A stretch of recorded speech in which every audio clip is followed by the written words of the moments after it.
საღამო მშვიდობისა მეგობრებო, ეს ინფორმაცია, რომელიც გაჟღერდა ამ ბოლო დროს, რომ სისხლით ნათესაობა, სისხლით აღრევა და სისხლის ინცესტის დონეზე სისხლის აღრევა არის აბსოლუტურად მიუღებელი, რადგან აქ სხვადასხვა დაავადებები გამოიყოფა, უბრალოდ გამომწვევია სხვადასხვა დაავადებების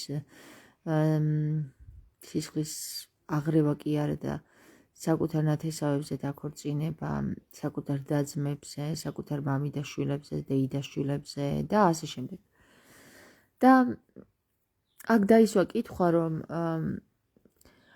ხალხო აქ სისხლით ნათესავები არიან და მათი შეჯვარებით ბავშვები ავადმყოფები ჩდებიან, მანამდე არ იცოდნენ, ვის ანათვლიებდნენ, რასაც აკეთებდნენ. და ამაზე გავიც პასუხი, რომ აი ძალიან ბევრი ადამიანი ახლა ჩემის ჩათვლით ზოგჯერ არის, რომ გვიან ფხიზლდება.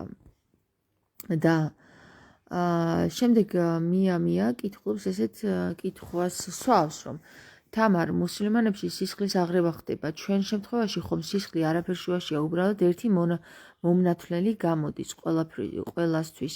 ვერ ხვდები რა ზიანდება ამით, იქნება მიხსნა თამარ? ვერ ხვდები. მართლა ვერ ხვდებიო. ამას ავხსნი ახლა მეგობრებო და ამ თემაზე ვისაუბრებ. სისხლით აღრევა, როდესაც მირონით დანათესავება და სიტყვის ძალით დანათესავება რას შვება? ადამიანს როგორ აკავშირებს სისხლის ძალით?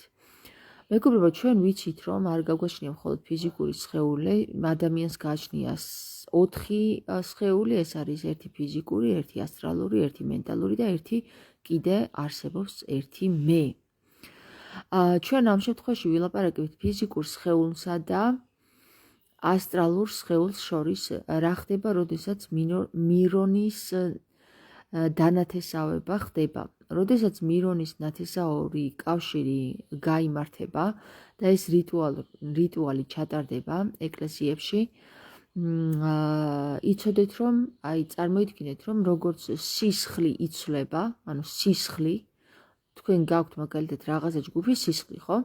ამ სისხლის ფორმულა იცვლება ისე, რომ შენ და შენი ნათლია და მისი ყველა ნათლული ხდებით ერთი და იგივე სისხლის წარმომადგენელი. უკაცრავად ამ ერთი და იგივე სისხლის წარმომადგენელი, ხა ნახეთ, თქვენ ალბათ ვიფიქრობთ, რომ რანაირად ჩვენ ხომ არ შევერთდით ფიზიკურად. ფიზიკურ შეერთებაზე, მეგობრებო, აქ საუბარი არ არის, მაგრამ აქ არის ამ საიდუმლო სერობა რა არის, ამ საიდუმლოების საკითხზე საუბარი. სიტყვისა და რიტუალის ძალით, სისხლით დანათესავება, ეს არის ყველაზე დიდი და სხვათა შორის ფიზიკურ შეერთებაზე კიდე უფრო დიდი სისხლით დანათესავება. როდესაც რიტუალი ტარდება, ნათლია ნათლავს ნათლულს და ნათლულის მიერ იქნება მონათლული, ესე იგი, ნათლულის მიერ იქნება ნათლის ნათესავები დანათესავებული, ეს არის 7 თავი, ანუ 7 თავი არის, ნახეთ, დედა, მამა, შვილი, შვილი, შვილი, შვილი, შვილი. ანუ დედა, მამა, 1 შვილი, 2 შვილი, 3 შვილი, 4 შვილი, 5 შვილი. აი ეს არის 7 თავი და 7 თაობა არის შვილი, შვილთა შვილი, შვილთა შვილი, შვილი და აი ეს სხვა რამეა, მაგრამ 7 თავი არის უკვე ნახეთ რა. ილია მეორე არის 1 თავი, ილია მეორე და მისი 7 თავი კიდე, ანუ მისი 7 შვილი. ესე იგი, ილია მეორე და მისი 7 შვილი, ილია მეორის ნათლული და მისი 7 შვილი, ანუ ნახეთ, ილია მეორის ნათლული არის ჩემი, მაგალითს გიყვებით, ახლა ჩემი შვილი, ხო? ჩემი შვილის და ძმა და აი ერთი შვილი, კონკრეტული შვილი ხომ მყავს მე? და მისი 7 თავი სანათესაო გადაითვალეთ, ახლა მაგალითად ჩემ შვილს ჯერ შვილები არ ყავს. ჩემ შვილს როდესაც ეყოლება 7 შვილი, აი ამ 7 შვილის მერვე შვილი თუ ეყოლება, მაშინ იმ მერვე შვილს შეუძლია ილია მეორის ნათლულის მერვე შვილზე დაქორწინება. ანუ ილია მეორის ნათლულს რომ ეყოლება 8 შვილი და მისი შვილი და ჩემი შვილის მერვე შვილი თუ ერთმანეთს გაიცნობენ, შეუყვარდებათ და ერთმანეთზე დაქორწინება მოუნდებათ, მათი ერთად შეუღლება არის დასაშვები და ეს არ არის ნათესაური კავშირი, მაგრამ როდესაც საუბარი არის მირონცხებაზე და მირონით დანათესავებაზე, აქ არის თავისი კანონები და ამას თავისი რიტუალური. როგორც აქ დაიწერება, ისე ზეცაში იწერება. შენ თუ ზეცაში დაწერილ კანონს უარყოფ და შენ არ დაიცავ იმ კანონს, რომელიც დაწერილია და რომელიც რომლისთვისაც შესრულებულია რიტუალი, აი ამ რიტუალის მიხედვით შენ ხელს აწერი იმ რიტუალში მონაწილეობის მიღებისას, რომ შენ აქცეპტირებას უკეთებ, ანუ იცი უკვე ამ კანონის შესახებ, რომ შენი შვილი, მისი ნათლია და მისი 7 თავი არ შეიძლება არ აქორწინა, ანუ არ შეიძლება ინცესტის ტოლფასია მათი დაქორწინება. შენი შვილის, ანუ ნათლიასა და ნათლულის 7 თავები, ორივედან გადათვალეთ 7 თავი, ორივედან, აი მაგალითად, ნათლულის 7 თავი და ნათლიის 7 თავი გადათვალეთ. აქედან ანუ ეხლა ზოგიერთს კითხვა გაუჩნდება ალბათ, როგორ კაცო ფიზიკურად ხო არ შეერთდნენ. მე გეტყვით, რომ თავდაპირველად იყო სიტყვა და შემდეგ იყო ყველაფერი გამატერიალიზებული. თავდაპირველად თუ იყო სიტყვა და შემდეგ გამატერიალიზდა ეს საკითხები, ყველანაირი სიტყვა, რომელიც გამატერიალიზდა, ყველაფერი დაიწყო სიტყვისგან, ხო? და როდესაც შენ სიტყვით გიწერია კანონში, კანონიკურად, დოგმატურად და რიტუალურად, რომ აი ეს ნათლია და ნათლული 7 თავი და არა თაობა, კიდევ ერთხელ ვიმეორებ. 7 თავის ნათესავები ხდებიან ამ რიტუალის ჩატარების შემდეგ, მაშინ შენ აბსოლუტურად გააზრებული უნდა გქონდეს ის, რომ შენ ამ რიტუალს აკეთებ იმ სიტყვის ძალით, რომელიც სიტყვის ძალით შეიქმნა სრულიად ყველაფერი, მატერია შეიქმნა სიტყვის ძალით. შენც მატერიის ნაწილი ხარ და შენი შვილიც და ყველა ამ დედამიწაზე, ვინც ამ რიტუალში იღებს მონაწილეობას. სხვა საკითხია, როდესაც შენ აი ამ რიტუალს საერთოდ არ იცნობ და არც მონათლავ ბავშვს. ხვდები, მაგრამ როდესაც ეს რიტუალი არსებობს, სიტყვის ძალა არსებობს, მირონის ცხების ძალა არსებობს და შენ აქ დედამიწაზე შეკრავ იმას, რაც ზეცაში მერე შეიკვრება, რიტუალია, მეგობრებო, ეს არ გეგონოთ, რომ რაიმე ქრისტეს ნიერი რაღაცა ხდება მონათლის დროს. ქრისტეს არავინ არ მოუნათლავს. იოანე ნათლისმცემელმა მონათლა ქრისტე, მაგრამ ქრისტეს არავინ არ მოუნათლავს. კიდევ ერთხელ გეუბნებით. იოანე ნათლისმცემელმა მონათლა წყლით, მაგრამ ქრისტე მონათლა სიტყვის ძალით. ქრისტე ნათლავს ცეცხლის ძალით, იოანე ნათლისმცემელი ნათლავს წყლის ძალით. ეს არის იოანე ნათლისმცემელის, ანუ ქრისტემდე რიტუალი, რომელიც ეკუთვნის იუდეურ წესებს და კანონებს, რომელიც ეკუთვნის ჯერ კიდევ იოანე ნათლისმცემლის პერიოდს და იოანე ნათლისმცემლის პერიოდი, რომელიც ნათლავს მირონცხებით, ესე იგი ადამიანებს და ანათესავებს ერთმანეთთან, ეს უკვე სიტყვის ძალით იმაზე უფრო მეტს ნიშნავს, ვიდრე ხორციელი შეერთება. აი, ხორციელი შეერთება არის ეს. მამაკაცსა და ქალბატონს ჰქონდათ ერთმანეთთან ურთიერთობა და მათ გაუჩნდათ მაგალითად ნაყოფი. აი, ეს არის ხორციელი შეერთება. მაგრამ ასტრალური შეერთება არის, მე უკვე ის რიტუალი ჩავატარე, რომ მე და შენ ასტრალში უკვე დაძმები გავხდით. აი, მაგალითად, რაც გააკეთა ილია მეორე, 48,000 იყო 2 წლის წინანდელი მონაცემებით, ეხლა უფრო მეტი იქნება, იმიტომ რომ ყოველ წელს ემატება 600 ნათლული. დაახლოებით 50,000 დაძმა იმ საშიშროების წინაშე დააყენა, რომ მათ ნებისმიერ შემთხვევაში შეიძლება ერთმანეთი გაიცნონ და შეუყვარდეთ ერთმანეთი. გესმით? იმიტომ რომ ძალიან პატარაა საქართველო. ეხლა ყველაზე დიდი საშიშროება. კი ბატონო, გასაგება შეიძლება რაღაცისთვის იყო ეს საჭირო, რომ აი ეს 50,000 დაძმა გყოლოდა ჩვენ საქართველოში, მაგრამ საშიშროება რაშია? არც ერთი მღვდელი და არც ერთი მეც ხო იქ ვიყავი რიტუალზე, ჩემი შვილი მოვანათლინე.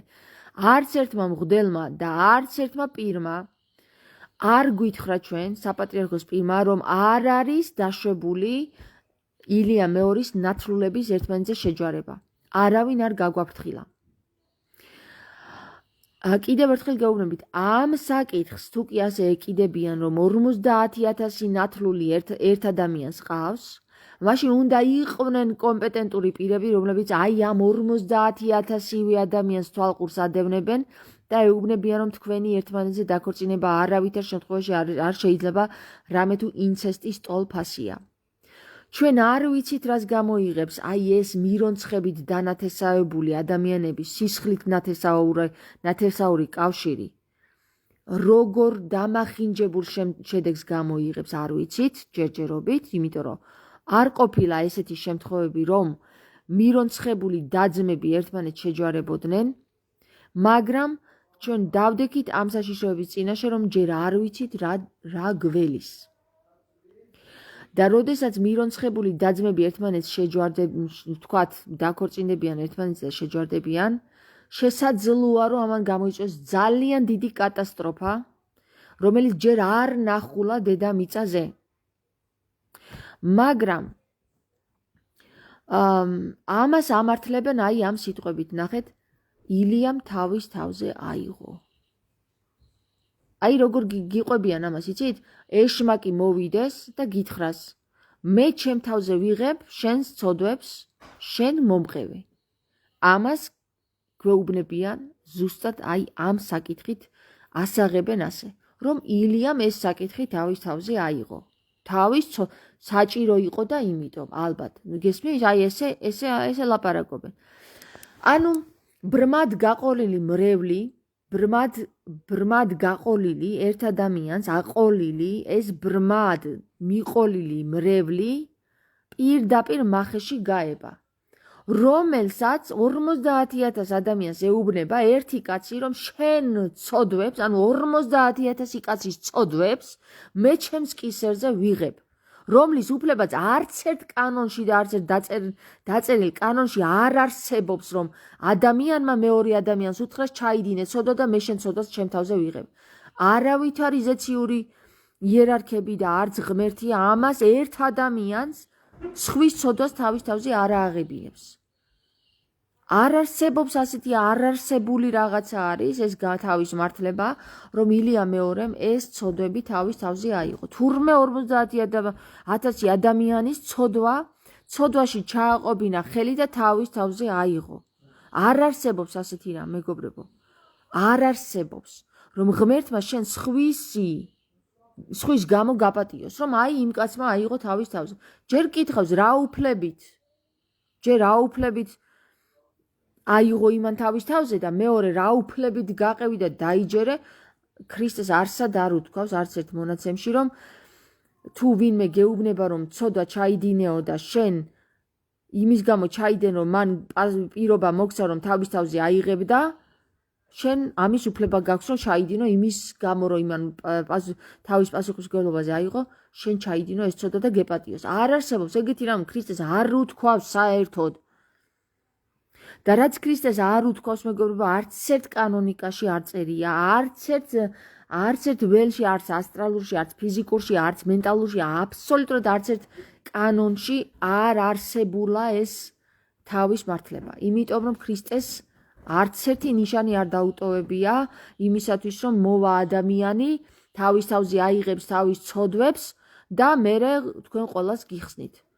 ერთადერთი ადამიანი, რომელმაც თავის თავზე აიღო ცოდვები, იყო ქრისტე და იმან კი არ შეგვიყვანა შეცდომაში, რომ თქვენ ერთმანეთზე დაქორწინდითო და დაძმობილდითო, არამედ იმან გვითხრა და დაგვარიგა რა არის სწორი ცხოვრება და რა არა და შემდეგ თვითონ აიღო თავის თავზე ცოდვები და წავიდა. ოღონდ იმ ადამიანის ცოდვები აიღო თავის თავზე, ვინც უკვე მკვდარი იყო და ფიზიკურად ვეღარ გამოასწორებდა თავის შეცდომებს, ანუ ადამ და ევადან მოყოლებული, ქრისტემდე დამთავრებული, მათი ცოდები, ვინც გარდაცვლილები იყვნენ და არა ცოცხალთა, რომლებიც შემდეგ ისევ იმას დაუშვებენ, რა ქვია, შეცდომებს კი და ცოდვებს დაუშვებენ, იმათი ცოდები აღარ აიღო ქრისტემ. ქრისტემ აიღო მხოლოდ იმ ადამიანთა ცოდები, რომელი ადამიანთა ცოდვებიც იმ სულებს ჰქონდათ დაკისრებული, რომელიც ვერ ასწორებდნენ თავიანთ ცოდვებს. ამიტომ ქრისტეს შემდეგ ყველა სულს მიეცა ისევ იმის უფლება, რომ რეინკარნირებულიყო, კვლავ გებითობით აღმდგარიყო, ვითარცა ელია აღდგა იოანეს სახით. ასე რომ მეგობრებო, თქვენ თუ ვინმე მოგატყუებთ, რომ ილია მეორე აიღებს თავის თავზე ცოდვას და შენ ცოდვაში გამყოფებს, ძალიან შეცდებით, ეს იქნება დიდი ტყუილი. და მინდა გითხრათ, რომ აი ეს მტარვალური გეგმა, რომელიც ილია მეორეს ჰქონდა დაგეგმილი სრულიად საქართველოს გასანადგურებლად, ხომ? კოვზი ნაცარში ჩაუვარდეთ. რამე თუ მოვა ის ადამიანი, რომელიც ამ საკითხს გულის ყურით მოეკიდება და არც ერთი დაძმა ერთმანეთზე დაქორწინების უფლებით არ დაიშვება. ხვდებით? ასე რომ თუ სატანას თავის გეგმები აქვს, ღმერთს უფრო უკეთესი გეგმები აქვს. ეს არის მნიშვნელოვანი მეგობრებო, გაუზიარეთ იმ ადამიანებს, რომლებიც არიან ილია მეორის ნათლულები, რომ არ შევიდნენ ისინი შეცდომაში და მართლაც როგორც აი ესე ფარა რო გადაყვება ერთ იმას ბრმა ცხვარს მთლიანად იმას კლდეზე გადახტება და გადაყვება, ეგრე არ მოუვიდეთ ილია მეორის ნათლულებს. ამიტომ ძალიან გთხოვთ, გაუზიაროთ ყველამ ერთმანეთს ეს საკითხი, რამე თუ ეს არის ძალიან მნიშვნელოვანი საკითხი, თუ გინდა რომ ცხონდე. თუ არ გინდა რომ ცხონდე, ეს სხვა საკითხია და შეგიძლია ისევე დატოვო ეს ვიდეო, როგორც არის, როგორც მოისმინე და საერთოდ დააიგნორო. ასე რომ გისურვებთ ბედნიერ ცხოვრებას.